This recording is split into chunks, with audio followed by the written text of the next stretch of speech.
बेटा आप सब करिए, रीडिंग की जरूरत नहीं है आपको, ज्वाइन करिए।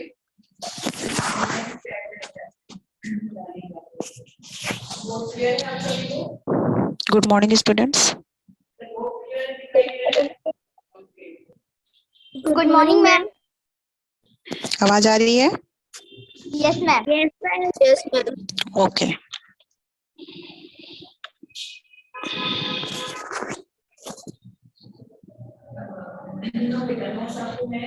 आपको मैं सेंड करूंगी, अभी आप सब इसको समझेंगे।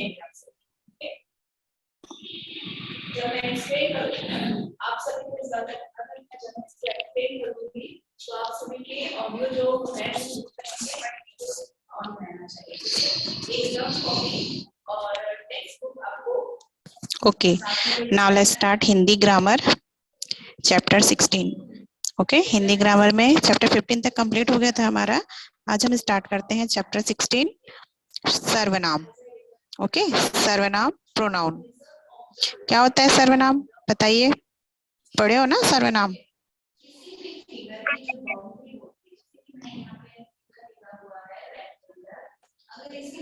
भारती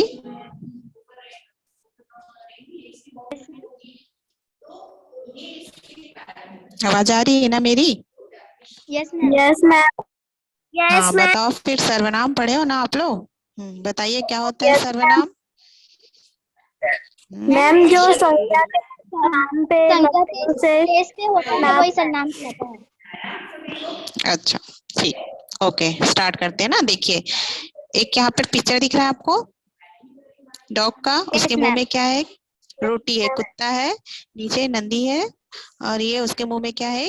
रोटी है। ये पिक्चर देखो, इस पे ही ये जो सेंटेंस है इस पर ही लिखा गया है। ठीक है, किसी व्यक्ति, वस्तु, स्थान, भाव, दशा, प्राणी को नाम से ही संबोधित करते हैं हम लोग, किंतु किसी के नाम का बार बार उच्चारण करने से जो आवृत्ति बनती है वह भाषा के सौंदर्य को नष्ट करते हुए भाषा को अप्रभावी भी बना देती है।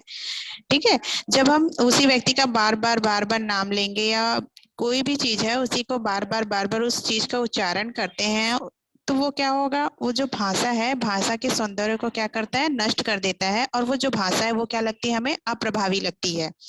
एक नीचे आपको गद्यांश दिया गया है, ये पिक्चर है उससे रिलेटेड एक गद्यांश दिया गया है। ठीक है, कुत्ता घर से रोटी लेकर भागा। कुत्ता नाले के किनारे किनारे जा रहा था। कुत्ते ने नाले के पानी में अपनी परछाई देखी।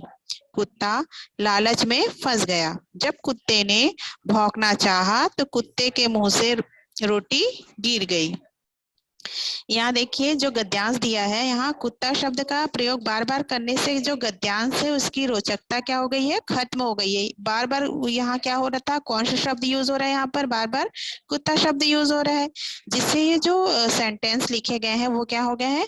अप्रभावी हो गई है। ठीक है, यदि इसके स्थान पर, यदि कुत्ते के स्थान पर कोई उपयुक्त अन्य शब्द लगाया जाए तो भाषा क्या हो जाएगा? रुचिकर हो जाएगा और वाक्य के कथन प्रभावी लगेंगे।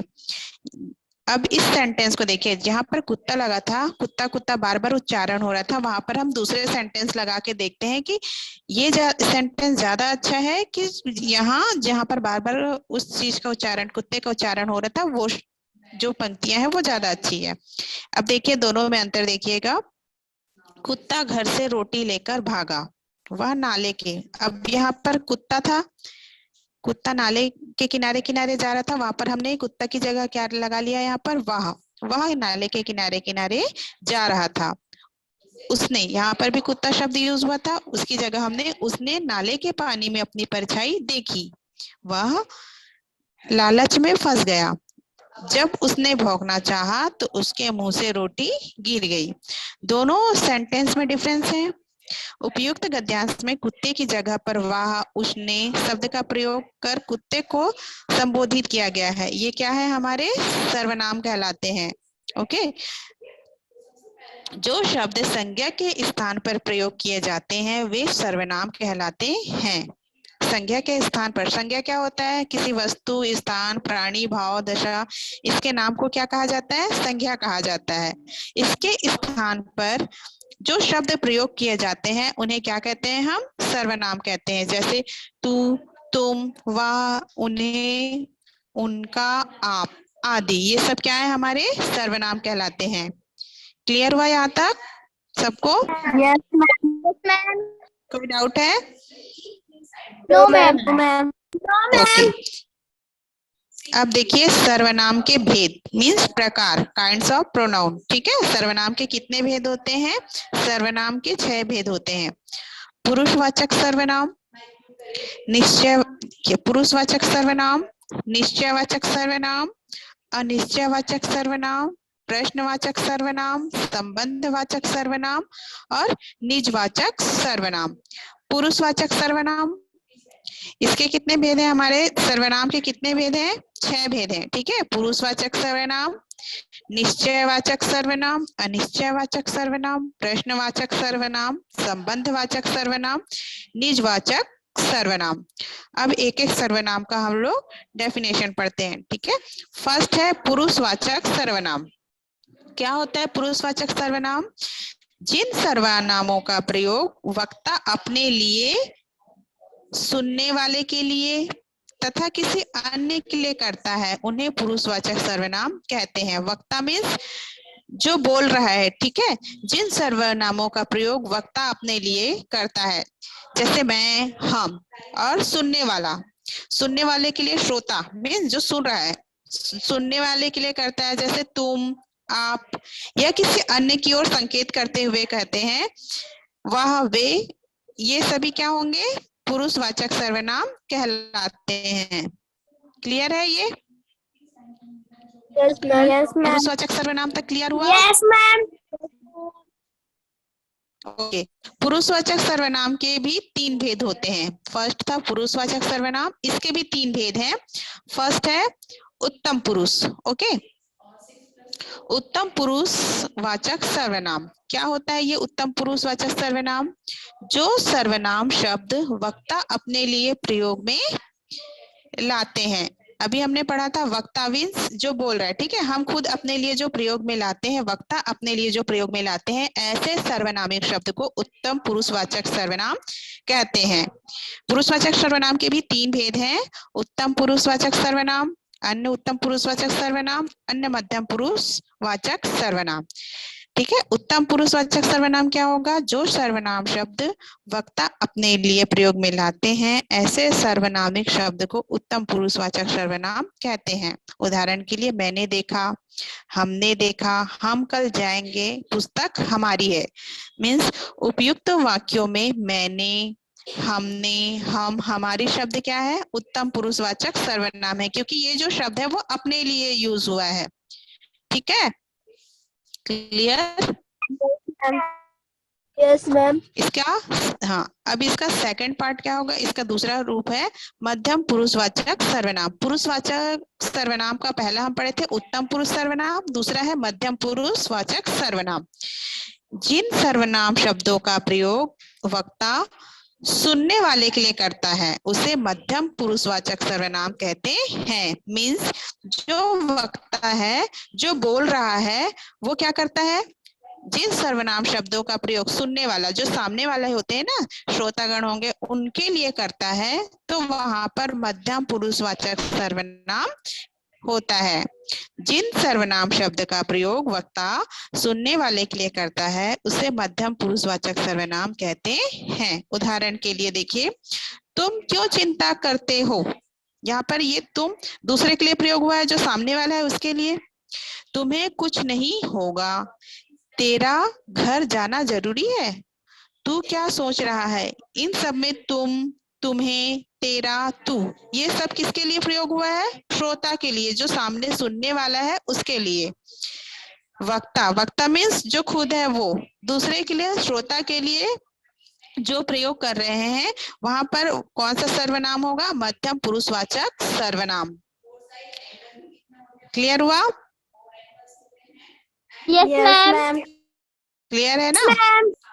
वक्ता मीन्स जो बोल रहा है, श्रोता मीन्स जो सुन रहा है। पहले में क्या था, उत्तम पुरुषवाचक में वक्ता अपने लिए जिन सर्वनाम का प्रयोग करते हैं, ठीक है, अपने लिए जो सर्वनाम शब्दों का प्रयोग करते हैं वो क्या हो गया, उत्तम पुरुष।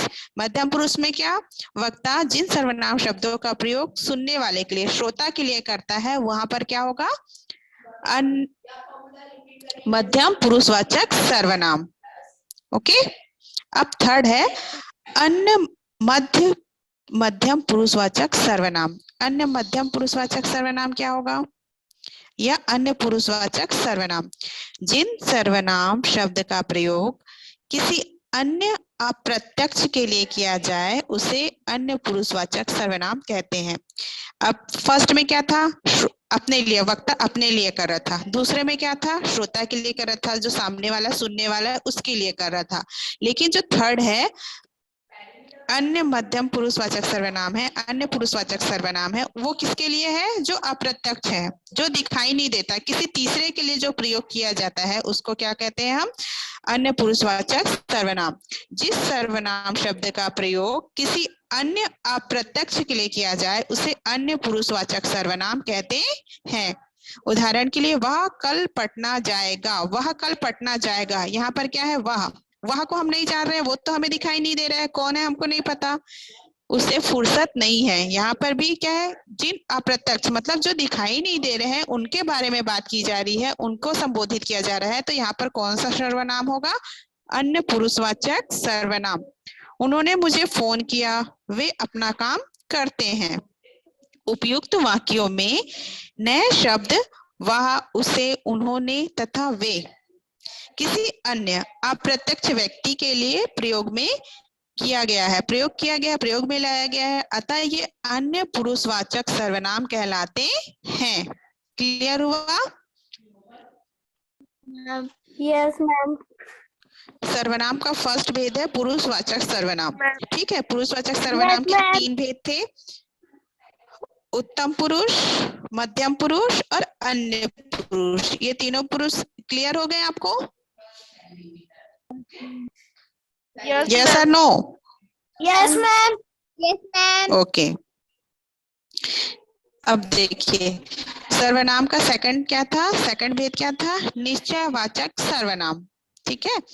जिस सर्वनाम शब्द के द्वारा किसी पास या दूर के किसी निश्चित वस्तु या व्यक्ति की ओर संकेत हो उसे निश्चयवाचक सर्वनाम कहते हैं। जिस सर्वनाम शब्द के द्वारा किसी पास या दूर की किसी निश्चित वस्तु या व्यक्ति की ओर संकेत हो उसे निश्चयवाचक सर्वनाम कहते हैं। मीन्स हमें क्या हो, निश्चय, वो चीज हमें पता हो, चाहे वो पास की हो या दूर की हो, किसी वस्तु के लिए हो या व्यक्ति के लिए हो, लेकिन क्या हो, वो निश्चित हो, उसे क्या कहेंगे हम, निश्चयवाचक सर्वनाम कहते हैं। उन शब्दों को जिस सर्वनाम शब्द के द्वारा किसी पास या दूर की किसी निश्चित वस्तु या व्यक्ति की ओर संकेत हो उसे निश्चयवाचक सर्वनाम कहते हैं।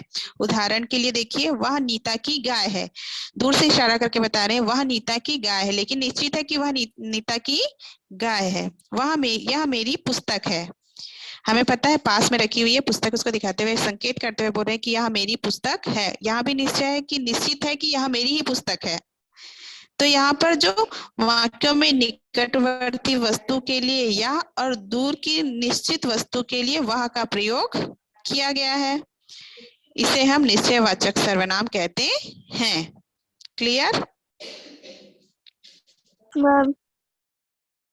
ठीक है। Yes, पास की वस्तु के लिए यह का प्रयोग हुआ है और दूर की वस्तु के लिए वह का प्रयोग हुआ है, लेकिन निश्चित वस्तु के लिए प्रयोग हुआ है, इसलिए वो क्या होगा, निश्चयवाचक सर्वनाम। Clear? Yes ma'am. Yes ma'am. Okay, अब देखिए थर्ड पॉइंट है अनिश्चयवाचक सर्वनाम। क्या होगा अनिश्चयवाचक सर्वनाम? कुछ सर्वनाम शब्द अनिश्चित व्यक्ति, वस्तु, स्थान इत्यादि का बोध कराते हैं, उन्हें अनिश्चयवाचक सर्वनाम कहते हैं। मीन्स कुछ ऐसे सर्वनाम शब्द होते हैं जो किसी अनिश्चित वस्तु, व्यक्ति, स्थान स्थान इत्यादि का बोध कराते हैं उन्हें अनिश्चयवाचक सर्वनाम कहते हैं। मीन्स उनकी कोई क्वांटिटी नहीं होती, गिनती नहीं होती है, उसको हम जान नहीं सकते हैं, वो क्या होगा हमारा अनिश्चयवाचक सर्वनाम। उदाहरण के लिए देखिए दिया गया है, कोई तुम्हें ढूंढ रहा था, कोई तुम्हें ढूंढ रहा था, कोई पता नहीं है हमको कौन है। गिलास में कुछ रखा है, किसी से मत कहना, चलो कहीं घूमने चले।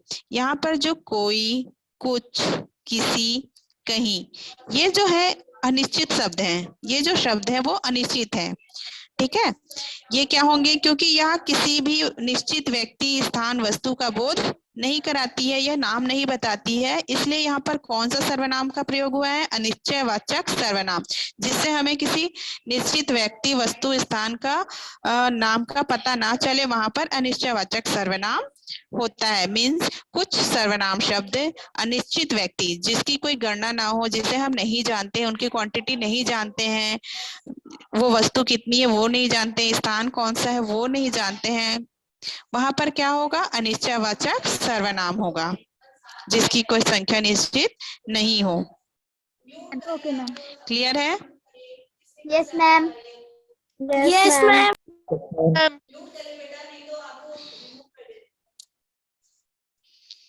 ओके, नेक्स्ट है प्रश्नवाचक सर्वनाम।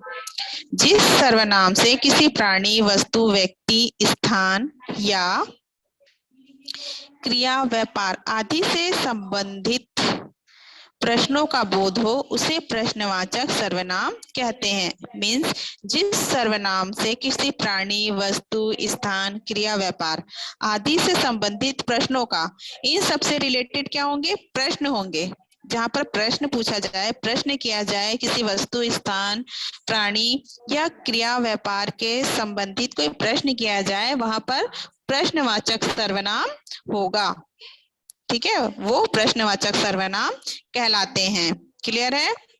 उदाहरण देखो, वहां कौन खड़ा है, वहां कौन खड़ा है, वहां, यहाँ पर वहां, वहां क्या है, सर्वनाम है। कौन कौन सा है, मतलब प्रश्न पूछा जा रहा है, वहां कौन खड़ा है, तो वहां ये जो सर्वनाम है और ये कौन क्या है, प्रश्न है, तो यहाँ कौन सा सर्वनाम होगा, प्रश्नवाचक सर्वनाम।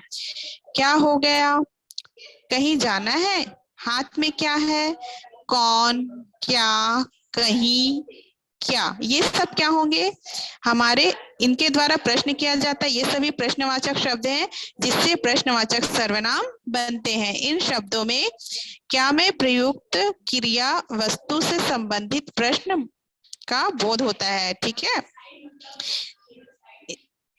उपयुक्त वाक्यों में कौन, क्या, कहाँ, कहीं, क्या, किसे आदि शब्द प्रश्नवाचक सर्वनाम कहलाते हैं। इन शब्दों से वाक्य में प्रयुक्त क्रिया तथा वस्तु से संबंधित प्रश्न बोध होता है। क्रिया मतलब कुछ कार्य का होना, ठीक है, वस्तु मतलब जिस वस्तु से वो कार्य हो रहा हो, उन दोनों के बीच जो संबंध से संबंधित, उन दोनों को बीच में जो संबंध बताते हुए प्रश्न का बोध होता है, वो क्या होगा हमारा प्रश्नवाचक सर्वनाम।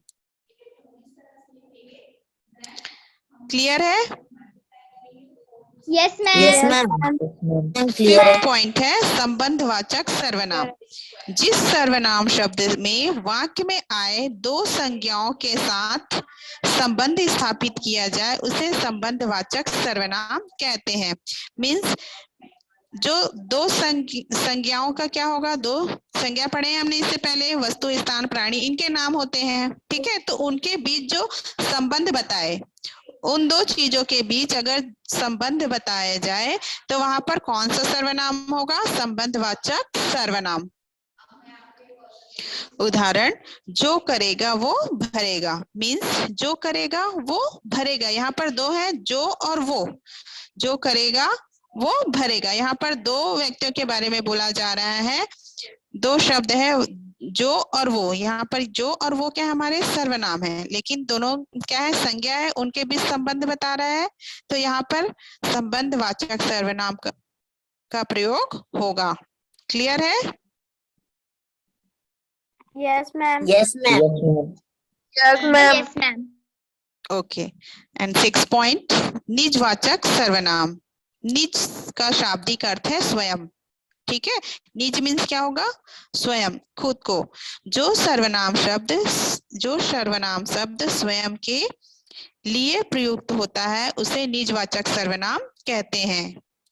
ठीक है, जो सर्वनाम शब्द स्वयं के लिए प्रयोग में लाया जाता है उसे निजवाचक सर्वनाम कहा जाता है।